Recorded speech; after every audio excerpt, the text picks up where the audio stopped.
Greetings,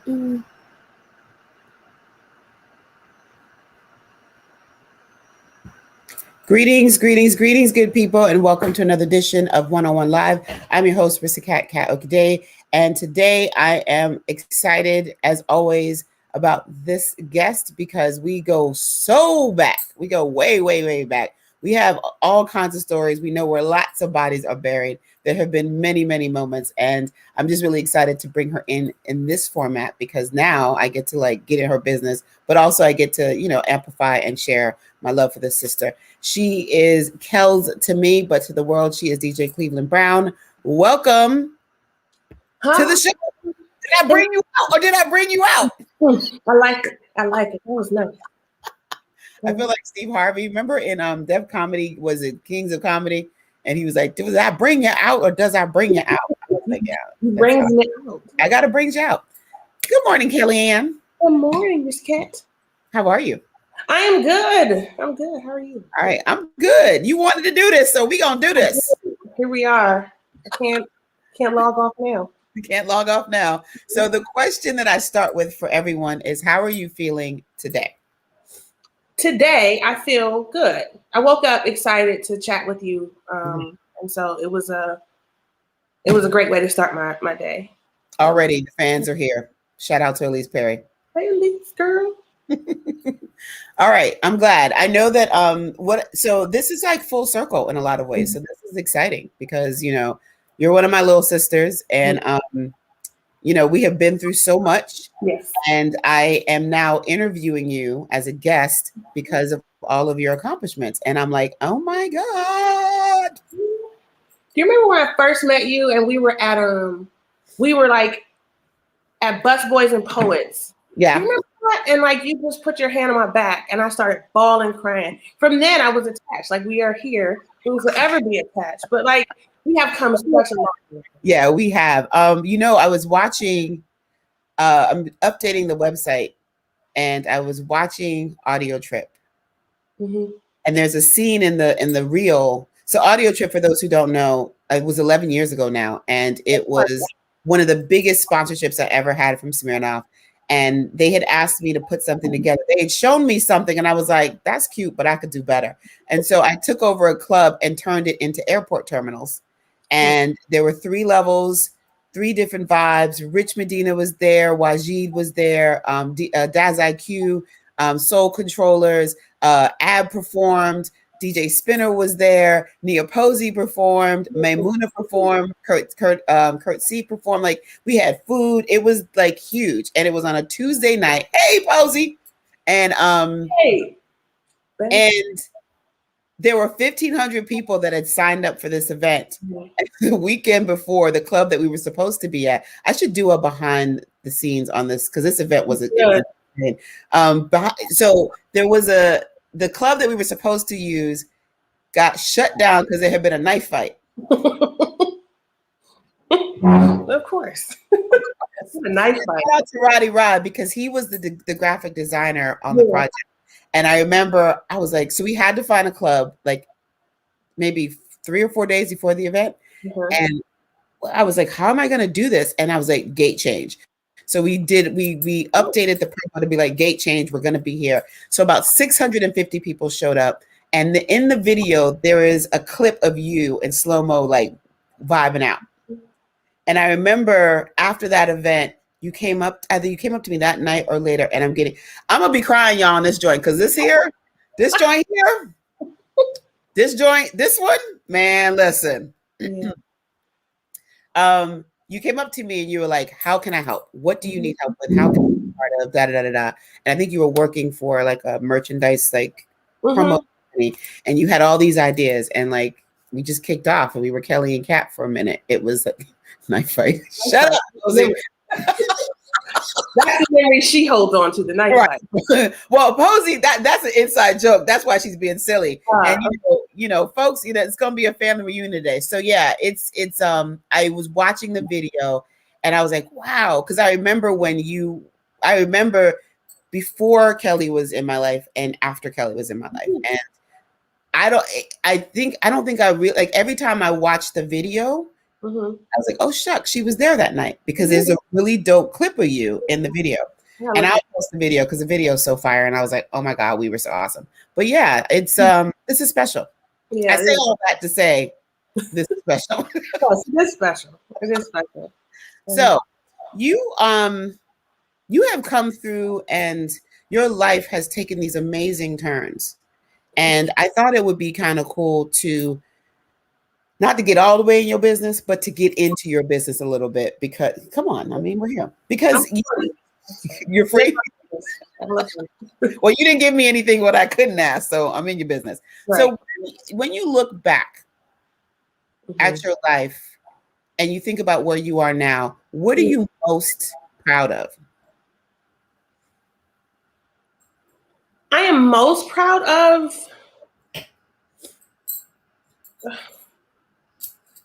so let me say this, outside of being a mother to Andrew Wallace, like that's my illest accomplishment ever.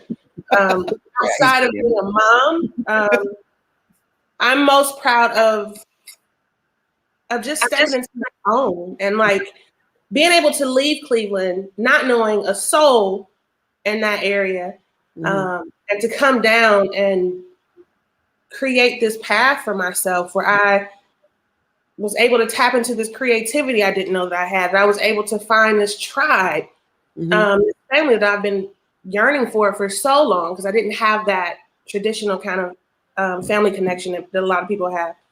But I think just being able to step out on my own and saying, you know what, I remember telling myself, if it doesn't work out, I can always come back. But my God, how ill would it be if it did work out? And it worked out.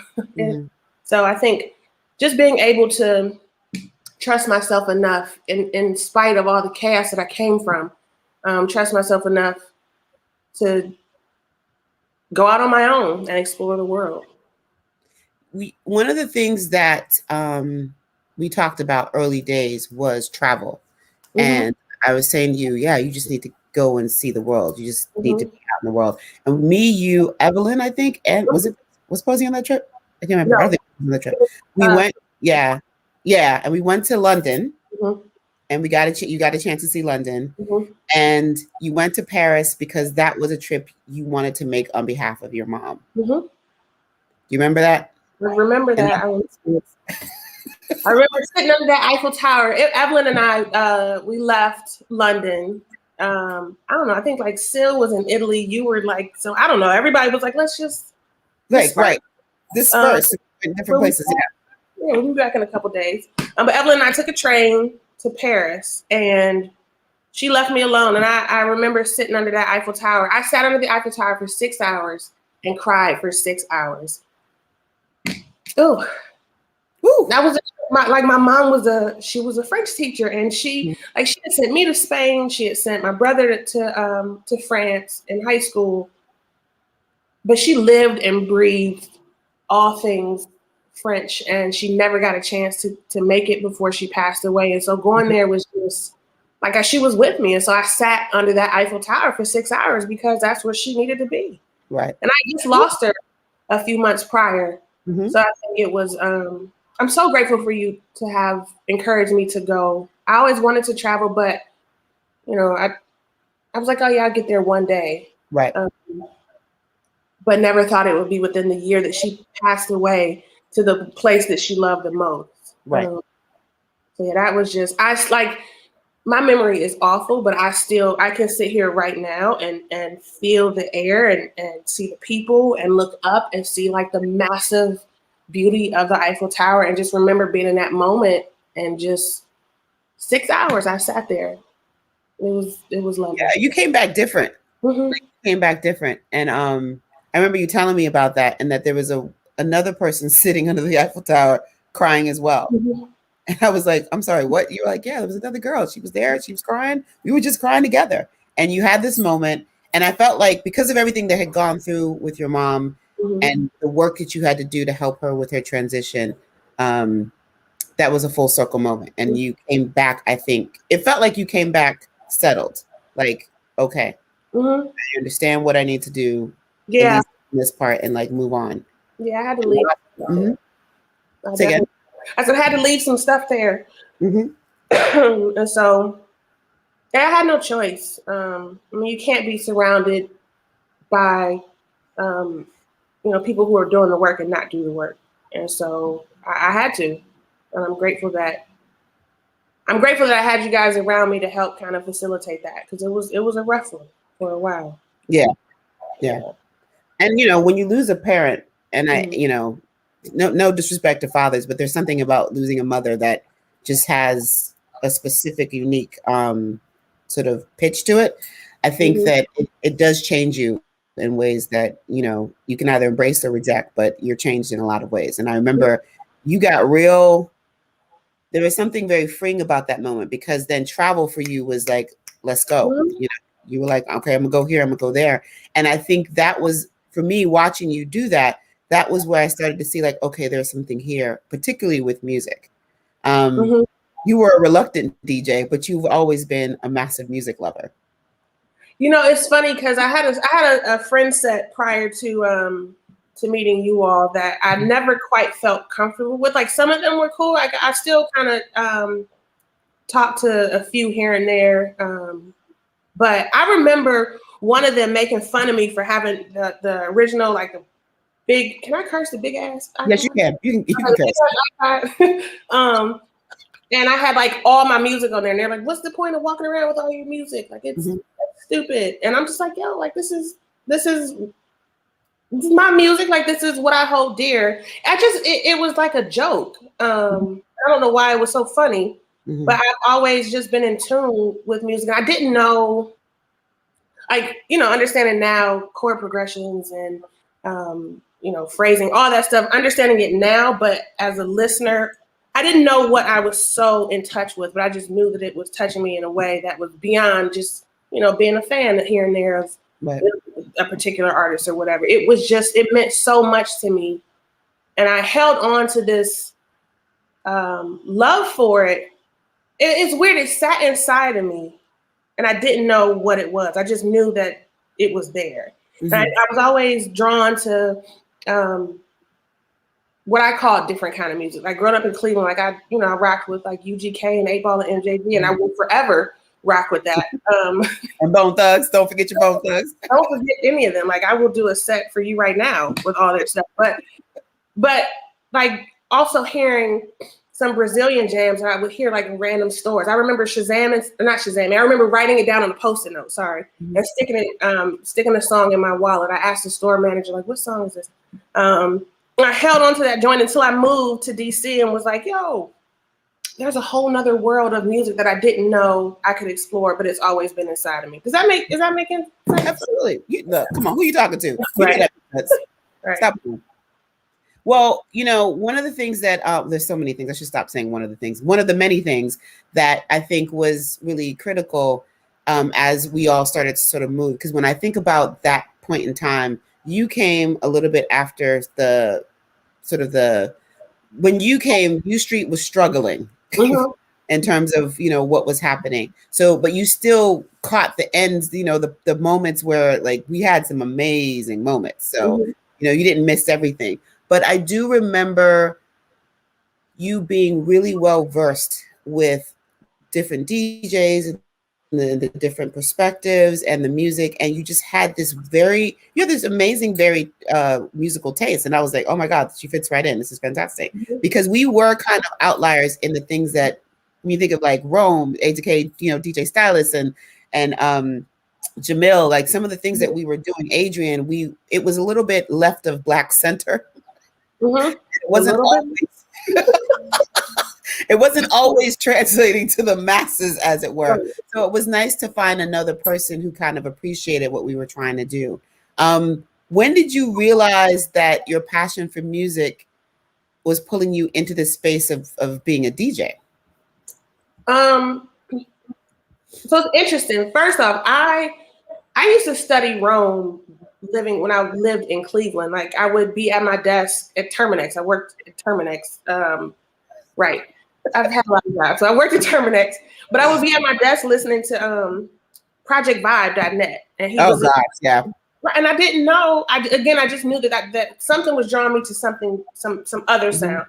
But coming here and going to Refuge, with Rome, that residency he had. Yeah. And he moved me in a way I had never been moved before. To experience one of his sets when he was in that space of that residency that he had, when he was in a space of like digging deep and like really, really being entrenched in refuge. Yep. These sets were just. I wish we had recorded those because they were bananas. Because that's when Rome was doing it for Rome. Mm-hmm.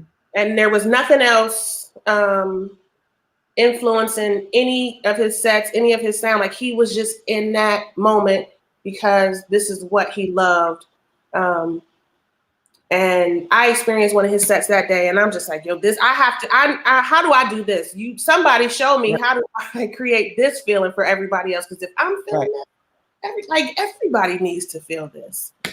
You know the thing about that kind of response, because DJ Stylist, in my opinion, is one of the most underrated DJs ever. I just think that he doesn't take the compliments like he should, but he really does not get the props that he should in sort of in the global space. I hands down, like I've traveled, I've listened to other DJs. There's maybe one other DJ, in my opinion, that comes close to the way that Rome tells a narrative, and Refuge was a dope. I wanted to create something where he could just do whatever he wanted. Yeah. And we weren't obligated to please the crowd. And so even in the marketing of it, it was like, listen, come and learn about some new stuff. Come in here making requests because we're not doing that. Mm-hmm. And when he would, there were nights in that basement and I would be like, yo, this is amazing. But when you don't have enough of critical mass, it becomes hard, So being outliers meant that we were often creating for people like you. Mm-hmm. And it was just maybe 10 or 12 folks who got it. And it was amazing, but we couldn't necessarily get that critical mass. So when you said you wanted to DJ, I was like, go for it. Because the other part was there weren't that many women who were DJing. We had a few. DJ Sassy comes to mind, DJ Mims, I'm blanking on this other sister. But when we were talking about in the space that we were in at that point, at least in DC, we didn't have as much female representation. So I was super down for you to explore that. But you were so scared. Remember how? Yo, this shit is scary. Like you're up there performing, like you're trying to tell a narrative. Like if you're doing it the right way, if you're approaching it in the right way, it absolutely is scary. Like you are. Like outside of the playing the right kind of songs, the technical aspect of it, like there's a lot happening where you need to make sure, because the folks I hang with, that y'all set the bar high, right? So like I can't just come out there and throw some songs together and hope that it works. Like I have to be on par. I have to at least I need to make you all move. Like you all are my muses. If I can make y'all move, then I can make everybody else move. You are a tough crowd. We had little little gang sessions in the backyard. It was like some Mr. Miyagi kind of stuff happening. I had to come correct.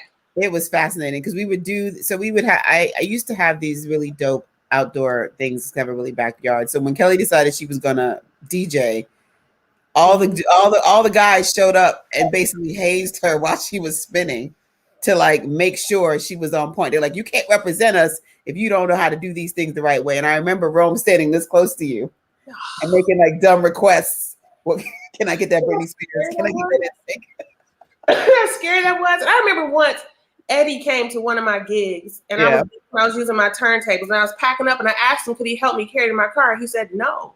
He's like, we used to do this on our own. You do it yourself. I'm like, yo, I'm a girl. He's like, I don't care. Carry yourself. And he literally walked away. It was a good set and was out. And I had to carry my decks to my car myself. But yeah. Oh my gosh.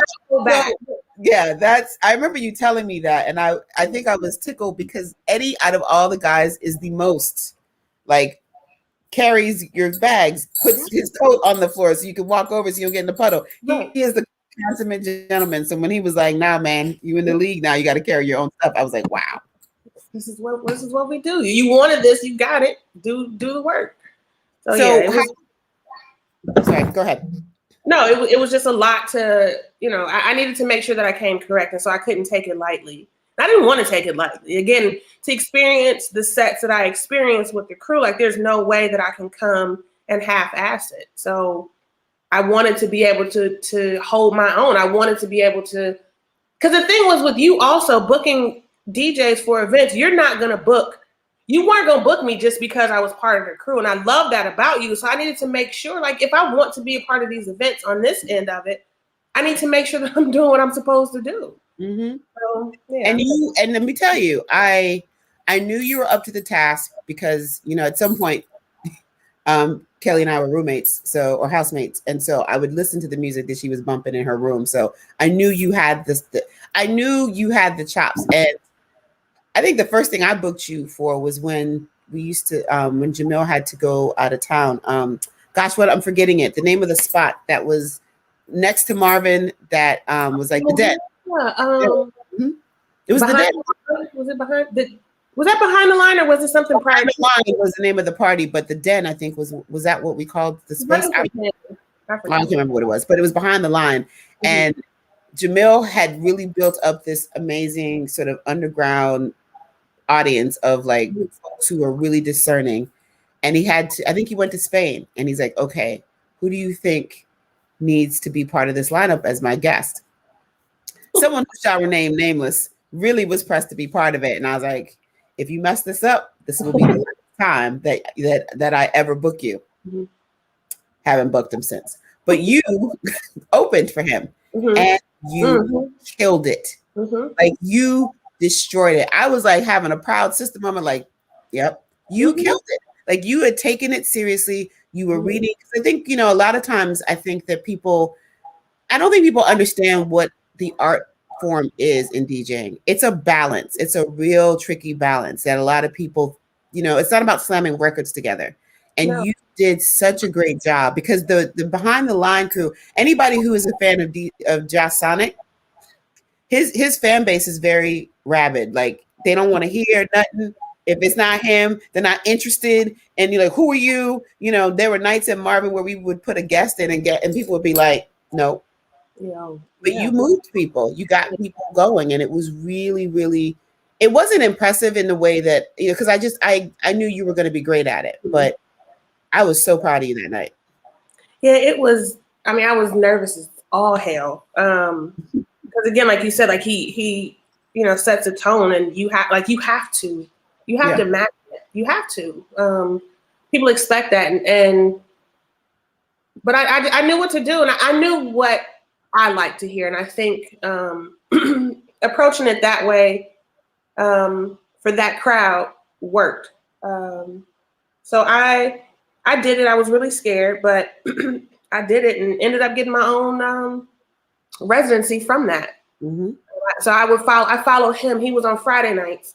And then I had my joint called The Alternative, which was on Saturday night. So that was dope. And from that crowd, I was able to kind of, they would come the next night. So that was pretty cool. Mm-hmm. Like y'all here for me? Not just because I'm filling in for Jamil. Like y'all are here for me? Like, because my name's it's a good feeling, but you deserved it. Like you took it seriously. Like you studied, you practiced. It wasn't some Ableton type of nonsense where you're like, oh, I'm just going to program. Like you actually learned technique. And that I think is what made you, at some point, like everybody wanted Cleveland Browne on their set. Yeah. I think because I've always been, I'm settled in it now. Like my heels are dug into this and I am unapologetic about how I show up as a DJ. Mm-hmm. I started off that way. I don't think I was as vocal about it. Because I was still trying to get, a name for myself. But, you knew what you would or would not hear coming to check me out. And I've always been that way. And even when I would get booked for other events, like I was doing Reminisce at Red Rocks. Yep. And it was cool. It was cool. I appreciate Panama and O for, linking me with that. And it was a great experience to have. But I think after a while, I just kind of outgrew that because in my opinion, the people who attended the party just kind of wanted to hear the same thing every week or every month. So my sets really weren't very much, and I was the opener because I also knew my strengths, and I know my strengths. So I know that I'm not a party rock and hip hop DJ. So I'm not don't book me to headline a hip hop jam. Like, I'm just not going to do it. Not that I can't do it, but that's not my jam, and that's not where I'm most comfortable. And I think I've just been able to kind of create a space for myself because I've never wanted to be, and I'm not a full-time DJ, so I can kind of be a little discerning when it comes to what gigs I book. Mm-hmm. And so with that Reminisce party, I remember I played a samba edit of Change Clothes. Mm-hmm. Jay-Z. So I'm still, Reminisce, like, but it was an edit. And you would have thought that the world was ending. Like, was like, you're off the rails, come back. I'm like, I'm adding a little bit of flavor to it. And so, yeah, I was like, I can't, I have to stay true to myself. And so I think I've done my part with Reminisce. Thank you all for allowing me to do that, but I want to stay true to myself. So I'm trying to figure out how I want to frame, because there's two questions in my head that I want to ask. So the first question is, being a DJ in DC, where there weren't, where you miss her, and I think I'm missing one other person. Who am I missing? Like, in terms of there was a space where you and Miss Her were definitely like the sisters who were out there doing things. Mm-hmm. Reeds? Maybe. But was there ever a point where you felt like you were being booked just because you were a girl? Absolutely. Mm-hmm. It was like, and I was a girl who was good. So it's like, this doesn't come around often. So, yeah, I think it was kind of like a little fascination people had with lady DJs initially. I think, and no, they still have it. Yeah. It just shows up in a really awful way. But yeah, I think we're getting booked for being women, and then it was like, oh shit, they actually are talented women, and they're not setting their breasts on the decks and popping their ass while they're spinning. So then they can actually like rock a crowd. We need to continue to book them. So we were able to build up our a following that way. We were at we did Red Rock sometimes together on Sundays, mm-hmm. and then we had a residency at Sticky Rice. Yep. I forgot what that was called, but that was Saturdays. But yes, I think initially we were absolutely booked just because we were women and Black women, because that wasn't too common, I think, in the area. So yeah. Right. Well, at least because I know Baltimore, that's it's Baltimore for sure. Yeah. When that would happen, what do you actually? What am I trying? Because I have a lot of questions. I'm trying to make sure that I'm asking him in a way that's not disrespectful. Well, when you were like, okay, I know what I want to say. I want us to go back to, because the thing about you is that you came up through a crew of DJs. Mm-hmm. So you actually were a lover of the music, a lover of the way sets were spun. I remember even before you started DJing, you would have these long conversations with stylists about his technique, about why he, like, you were really inquisitive about these things. Were there things that you took from your experiences with, because you had personal relationships with Jamil and all of this. So it's not like you were out here like admiring them from a distance. At some point you were part of the inner circle. Mm-hmm. Were there things that you think you were able to avoid going into the world as a DJ because you were part of this particular group of folks? I was absolutely able to avoid being like what's that word? Like a kind of kitschy, whatever it is, like that. I can't think of the word, but corny. Corny. I was able to avoid like being the light-skinned, big-haired girl, big boobs coming in and just kind of trying to play some records and not making sense. I was booked once. I think it was me, Ebony, and there was a couple other chicks. I'm not going to name their names. And there were some others, some racially ambiguous joints, and we were booked at at Red Rocks. It was like the DC Dames of DJing or something. I remember that. Yeah, and this one girl who had made a name for herself, she had a huge following, you know, whatever. She came on after me, and I remember she just got on her computer, put her headphones on both ears, and was just in her computer the whole time, like not looking at the crowd, not paying attention to anything. Just she knew what she was gonna do, didn't care what it was. Mm-hmm. And I told her like, "Yo, you have lost the crowd." She got so mad at me and left. She didn't play the rest of her set. Like I think we were rotating and she didn't come back. But I was able to avoid being that girl who just showed up and didn't actually do the work. I had to. I came from a crew of folks who they did the work, and you can't slack. Like you want to be around folks who, you know, push you and help you reach a better level. And so I couldn't just show up with a deep V-neck shirt and be like, I'm here, guys. Let's play some records, guys. Come on, you know, deep V-neck. V-neck.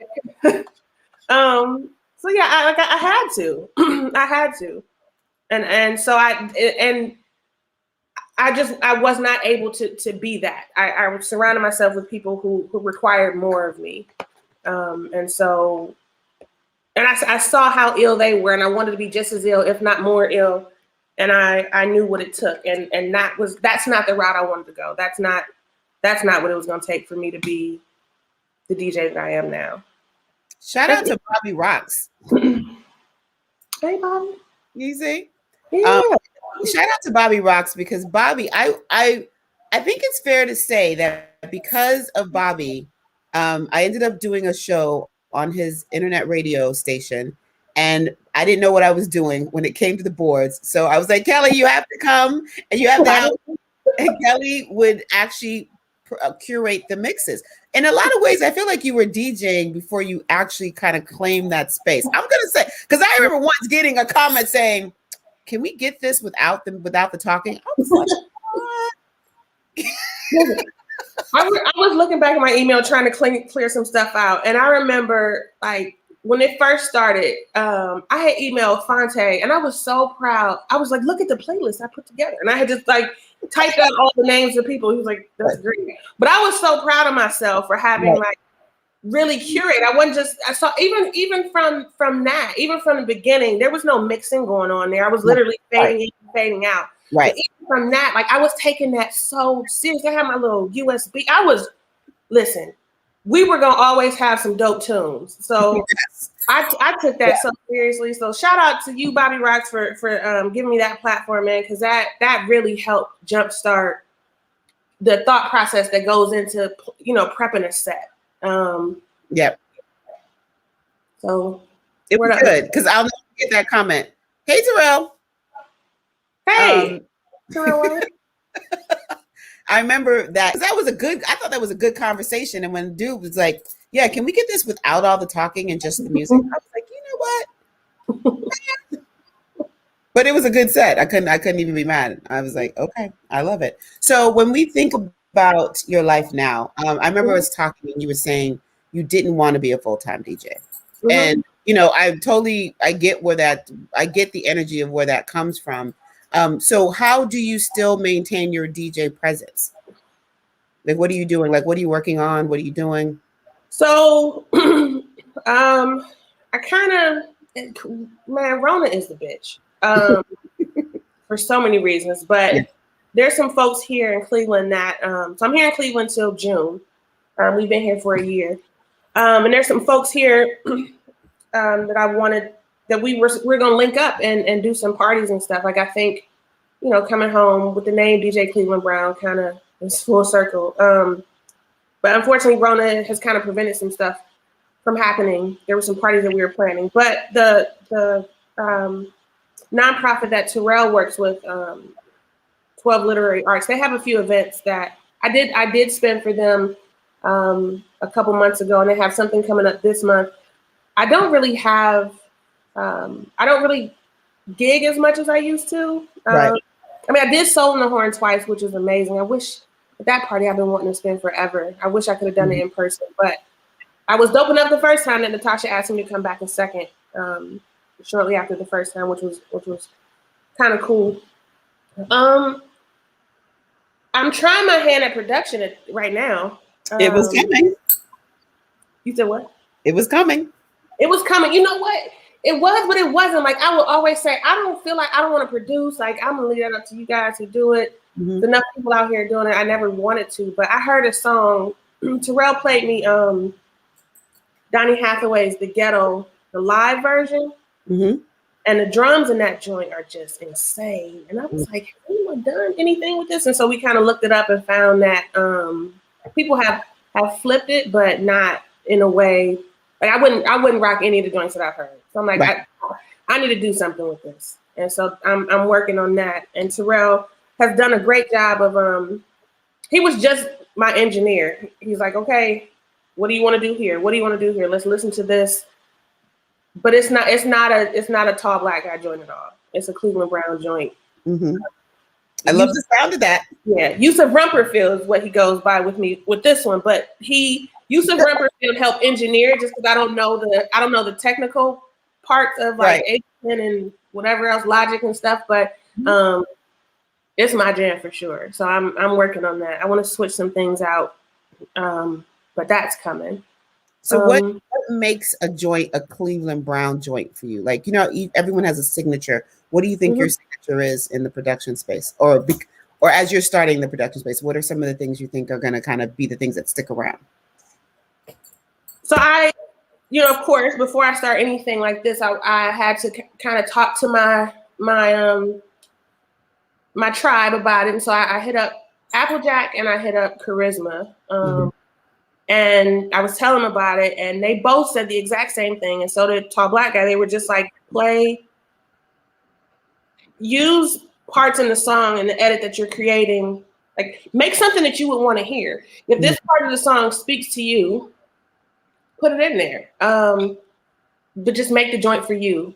So there's a lot of Donnie's voice is just brilliant. It's better. It just those ad libs that he does in these songs, like, so we have the stems for it, the actual session, and so all the tracks, like his vocal tracks, and so he's just doing runs here and there, and just it's so soulful. So adding his voice to it, dropping that throughout the song, and just, I'm a vibe, and so my music is gonna be a vibe. Like it's gonna be the drums. Drums speak to me, and so it's drum heavy on this too. I almost called you by your middle name, girl. I got so excited. I got to calm down. I was about to say the whole thing, but I was like, let me calm down. Stop showing off. Well, I'm excited about that. I can't wait to hear it. I know it's going to be fire because, like you said, you're a vibe, so it's definitely going to be a vibe. But I love that you have like Applejack and Charisma as mentors and friends. Like, everybody can't say that they can just pick up the phone and be like, hey, I need some help with this. Yeah. And I love that you have that support, because I think that's mentorship is a big part of how I think creatives maintain their longevity. I really think it's those who don't have a tribe or an advisory committee or people to talk to. I think that something in them dies a lot faster than the rest of us, just because it's hard to do it by yourself. Absolutely. Applejack has been, I would say, like, as much as, so Rome just kind of, so I've asked Rome and I've asked Applejack for music, right? Right. I love Rome so much. Stylist gave me 5 songs, and I was just grateful that Stylist gave me something, right? But the songs that he gave me he was like, this is a framework. You fill it in how you need to fill it in. It was very much Rome. Like, I'm not giving you, I'm not just gonna give you stuff. And there's nothing wrong with that, because Applejack is the opposite. Like, Applejack came to DC a couple years ago, I think, and he was like, plug in my hard drive and just take it. Take what you want. But Applejack has been so very much a mentor who is invested in my growth. You see he's barking incessantly in the chat. Yeah, I'll pull it back up because I think it's important that shout out to Ross here, because this is important. Yeah, he is one of my biggest supporters, and he's just so very invested in my growth. And so he helps me hone my skills. Like, I played the song for him, and he's like, okay, what about this? Like, think about this here. Why don't you, like, he's invested in me. He's a good friend, and he just wants me to win. And so however he can help me win, he just shows up. And I'm so grateful for him. I can call him anytime and ask him questions, or like we'll be watching Rich Medina or something on Twitch. I'm like, what song is this? This is insane. A lot of stuff Rich plays you can't Shazam, and of course Applejack knows every song in the world. Right. So he's like, oh yeah, this is the version of blah blah blah blah blah. But yeah, like he does not hesitate to give me words of wisdom and help me out however I need it. And I'm just so grateful for Apple. Shout out to DJ Asar listening in. Awesomeness. I think that if I were to write your story, I think one of the things that I would say is that you have the ability to call in people who are interested and invested in your higher good when you need them. No, I'm serious. Man. Sorry, go ahead. You gonna cry? No, probably so. You got your tissue? Look, I cried earlier. I teared up earlier. That's about no more. This thug tears from this point on. I'm not giving you nothing else. But no, you do. You have the ability to call in the folks that you need, and I think because you have such a good spirit, you're always calling in the people who have your best interest at heart. Mm-hmm. Like those are the people that kind of sort of stay on, we're kind of on the periphery just watching and making sure. But when you need them, you can just pull them as you need them. And I think that is something that is a really great gift. And it's also something that I think makes you a really strong creative in all the things that you're interested in. And I'm in your business now because we're at that point of the show where, I have to be in your business. You have an amazing partner with your beautiful 1-year-old in Terrell Wallace, aka a tall black guy. And I wonder what it's like to be this couple that is musically inclined. Like, what does that, look like? You talked about him being your engineer and him just saying, I'm just going to engineer for you. Mm-hmm. And there being this really great give and take. So do you mind talking a little bit about how that relationship has maybe enhanced your creative life? Oh, man. So it's interesting. We've known each other for like over 10 years, just on a Facebook group that Ty and Motet, those cats started the beat in. And who would have thought that we would be where we are now? Like, so we started out as friends, and he's just so invested in my success. Like he is my biggest cheerleader. Mm-hmm. And so, I mean, at home, there's always music. Right. Like, Drew, I feel like is going to be, there's no pressure, but that little boy knows music already. He's always like bouncing. With the knees. Yeah, the knees. I wish I could show you the full body thing. He like puts his little hands out and like, it's great. But Terrell, like he introduced me to, he's always been a fan of me DJing. And when he first got back to the States, when he moved back from the UK, he had been very much in need of being around creatives as well. While he was still doing his tall black guy thing and touring and stuff, he was in Norwich, which was like, I think 3 or 4 hours away from London. So he wasn't really in the scene. Right. So all his work was really isolated. And so he thrived off of going to Ben 1301 or going to Marvin or, going to 10 Tigers and just listening. Mm-hmm. He draws a lot of inspiration from that. And then collaborating with Rome and with Zoe and like really being in the space with Bobby Rocks and Coyote Gray. So he was always wanting to like share, wanting to kind of pour into our relationship, our sonic relationship, and always sharing stuff. Like the samples that he uses are insane. And so I, just being home with him and he's just playing records, and then he's introduced me to so much funk. Mm-hmm. So I've definitely added a lot more funk to my sets, a lot more jazz and stuff. So he's opened that door for me. And then I've shared a lot of house stuff with him. Like he, talks about how he would work out to my sets and stuff. So I think we we both encourage each other to be better. Yeah, like I've shared. I remember we were playing Jenga one day at our apartment, and I was just playing Claire Hill in the background. And he, of course, when he hears something, he's like, "Stop everything! Right? Can't play anything else." And he's like, "Rewind that, rewind that." And he ended up using a Claire Hill small version of a small part of her vocals at the end of a song for the edit that he did with Omar. So I think just share music. We just share music a lot with each other, and we just draw inspiration from there. We just constantly talk about music in our household. Will there ever be a Cleveland Browne Tall Black Guy sort of piece production outside of Andrew, of course, but like a musical? Has there been talk? Maybe no pressure. No, just asking. Just wondering. I don't know. That we'll see how this goes after I put out this song and how I feel with this one. I would, I thought about that because what I don't want is it to be like, oh, you're only getting it done or it's only successful because it's with Tall Black Guy. Like he has an established sound, an established following.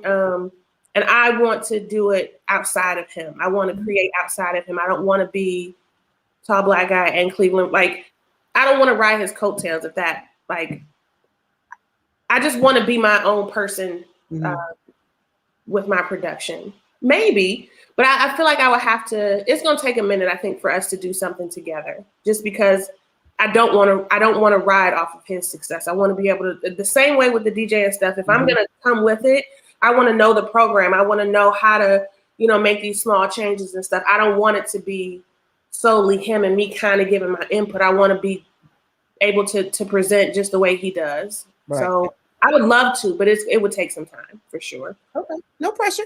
Yeah. I'll wait. Yeah. It might come. Okay. And so how's it like being back in Cleveland in this form? You left one way, you've come back a different way with, a partner and a baby. Your life has come in a lot of ways, it's, I don't know if it's a 180, but you're different now. What was that like coming back to Cleveland? I remember getting off the freeway and crying my eyes out like, I am back. I'm back. In all honesty, I don't like being here. And it's only temporary. I'm grateful for the relationships that we've been able to develop with the people here at 12 Literary Arts and that crew and stuff. But I left for a reason. And while I think there are some things that are kind of unresolved that I'm working through now, but I'm grateful for Rona in the sense that it limits.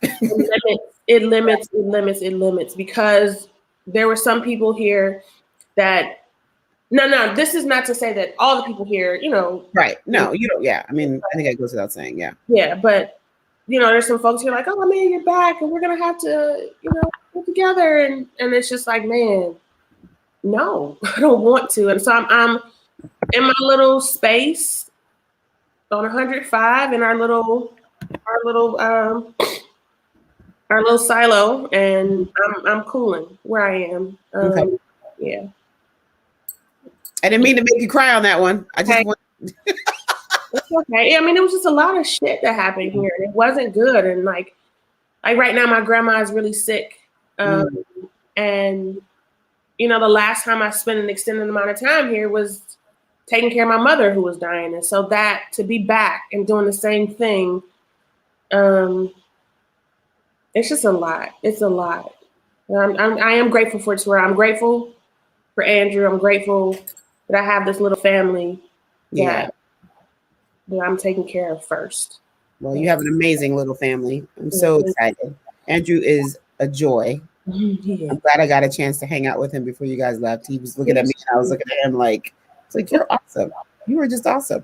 Yeah, I would love for you to see him now. Like, listen, the pictures alone have me, I have to I can no longer look at the pictures when I'm like, I have to be at home because I literally just start screaming like, oh my God, look at this baby. He's amazing. He looks happy. You know, that's really what it boils down to. It's what it boils down to. I mean, I'm super proud of, wait a minute. What is going on with these comments? Okay. Mr. Hunter. Hello. Hey. And so when we think about your journey so far, I think that we know. Hey, Malik. We know it's you, Malik. Hey, boo. We know the picture. When we think about what's coming, we think about the end of Rona. What is something that you are absolutely pressed to do once this thing allows us to be freer again? Go to a beach with my mate and lay up naked and let the waves hit our body. Like, honestly, without the boy. Like, I really naked on the beach with your man, no boy, no baby. That is it. I want to take a trip to some water and just be. And we went to Australia a couple years ago, but there was work for him. And so I want us to go on a vacation together and just be still and just listen to the water. I'm here with it. All right. I'll pay for some part of the nanny. You know, y'all, all of y'all, and I'm looking at them, all y'all in the chat, y'all heard that. So I'll put some money towards the nanny. Thank you. I got you on that. Yeah. Well, this has been amazing. And we will do nothing, and it will be the most amazing trip ever. Yeah, we both need a vacation. I mean, everybody does, right? But we had a baby, a pandemic, and a move back to Cleveland in the same year, and we're still and you're still standing. You made it. Like the God is good. Yes. But we need some time. Absolutely. Well, Kellyanne, this has been as emotional as I thought it would be. Mm-hmm. And I thought it might have gone a little bit further. Aren't you proud that I kind of like reined it in? Because I'm typically water working it out. And listen, I'm just, all I kept thinking is, don't rub your eyes so hard for later. You have to be careful. This is not Kleenex. I'm trying to keep it together. Mm-hmm. I'm trying to, maintain myself. And also because this is the first, I'm sure, of many interviews. Mm-hmm. So like, we don't have to give them everything right now. Right. Come back for more. Come back for more. There's probably going to be a part something or whatever. Mm-hmm. But this has been great. Thank you so much for sitting in with me. I think at some point we'll have to do a reunion where we get the crew together all in one place and like talk all the smack, maybe tell some of the stories. I don't know that the world is ready for that, but we have stories. We have joints. We have stories. There are so many stories. There are stories. There are bodies and there are stories. So I love y'all, man. I miss y'all so much. I do. I miss. I like we said before. Like DC is kind of not. It's not the same anymore. Right. So I miss y'all. I miss. Here come the tears. Okay, come through. It's your stage. Go for it. Risikat, like I promise you, I am so grateful for you, and I'm so grateful for y'all. Like. I cannot tell you how much you all changed my life. And I just wonder where I would be if I didn't have y'all, if I didn't have my folks. Like, and the thing that I love about us is that we can go a month or two without talking, right? Yep. But like you said, I know that I can call on you or I can call you and we just pick up like there was no time in between and there's no love lost. There's no anything. Like there's just an understanding that life happens. Right. But I will say this to everybody, Kat has helped me be the woman that I am today. Like you really, really helped me. You did not allow me to sit in some things that I was sitting in. Like you pushed me. I remember asking you if I could stay longer after it was time for me to move out. And I asked you if I could stay longer. You said, no, little bird, it's time to go. I love it. Hard. I'm gonna tell you, that was one of the, there's a small list of things that have been really hard. That was really hard. Like I thought oh my God, this is really hard. But I knew that I do believe that my job was to help you see yourself and then send you out into the world. I really believe that. And so I don't need to interrupt your path by always, because sometimes people who've seen you go through a lot of things remind you of where you've been. And it's always my intention to make sure that people know that I see you, but you have this life. You should go live it. You know, it's, you know, I'm always going to be here, you know, until I'm not, but I'm always going to be here. But I remember that day, and it was really hard because, you know, you're a crier and I'm a sucker for tears. And, and I also knew that you were scared, but I also knew that if you didn't do it, you would never do it. And it was just time. Yeah. And you did it. And every time I see you out in the world, I am super proud of you. You know, super proud of you. Thank you. All I did was show you what was already there. Yeah. You did. Like you really did. Like I cannot thank you enough for how you helped me. And you know, everybody don't have to know all our business, right? But you know, yeah, Kat brought me out of some things. Well, you know what? Let me tell you something. I think everybody deserves to have people that love them and see them. And I remember when we were sitting. Okay, yeah, I'm going over time. I'm trying to be. I'm sorry. No, I'm not. Listen, reading this. I remember going. You came to see us at when we had, like, me, Evelyn, and Amina had an office at David Fogel's spot, Space 88, and you were telling me some of the things that you were dealing with, and I was like, those people aren't your friends. That is not what friends do. I was like, this is unacceptable. And I was like, if you ever need a place to live, just come live with me. Because I was like, there is no reason why this child should be putting up with this kind of abuse. Like, it felt like abuse to me. And I just didn't like some of the things that I was hearing and the ways that you were trying to manage. And I remember, because Kellie and I have had some amazing fights. Yeah. Between you and Posey, I swear to God, like, why am I yelling? But, you know, really understanding how important a village is something that, you know, we have to pass on to our children. We have to stand in our power for that. And I just wanted you, I've been blessed in the sense that even as my village shifts, there are core people that are always there. And I knew you were going to be one of those core people. And I knew that, you know, we had met for a reason. And I was like, well, whatever I can do, I can do. But yeah, pushing you out, that was a hard thing. But how you've landed and who you've become, oh, come on. I would do it.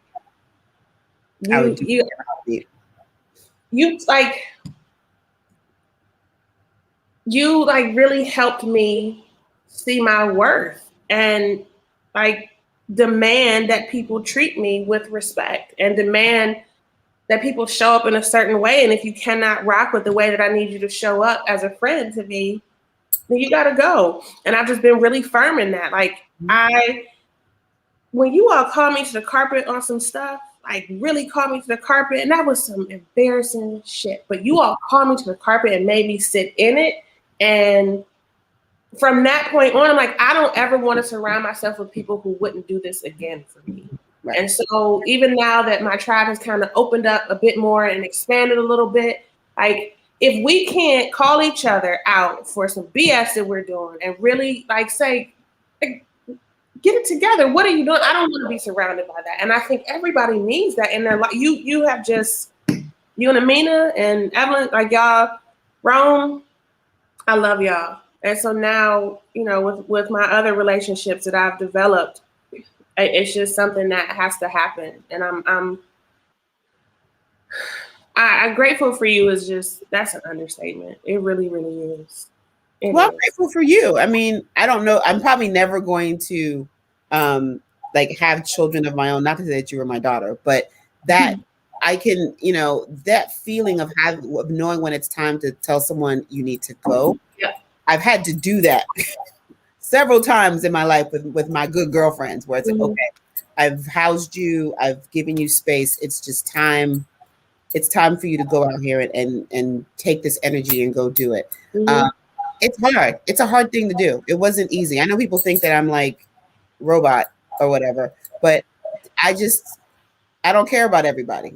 But the people I care about, you know, not everybody, rates. And so, but if I care about you, I'm going to ask you, what the hell are you doing? And I'm going to be like, why are you doing this? And you remember, the other thing is that it's not a one-way street. I remember telling you, you don't have to tell, even if we're beefing about something, I'm not always right. So if I'm messing up, you can be like, yo, no, that's not how it went. And we've had our knockdown dragouts, and it's fantastic. Because in the end, I know it's coming from a place of love. Yep. And that's the thing. It's coming from a place of love. I've never felt any ill intentions from you. I love you too, Amina. Hey, Amina. I've always just felt like you were invested in me and my growth and just seeing me be the best Kellie that I can be. And so I've never felt it be from any other place but that. Yeah. And that's why sometimes I just don't say anything, because it's not, sometimes you gotta let people figure it out. Like, just because I can see it doesn't mean I should tell you. You need to figure it out. And I appreciate that. And I noticed that.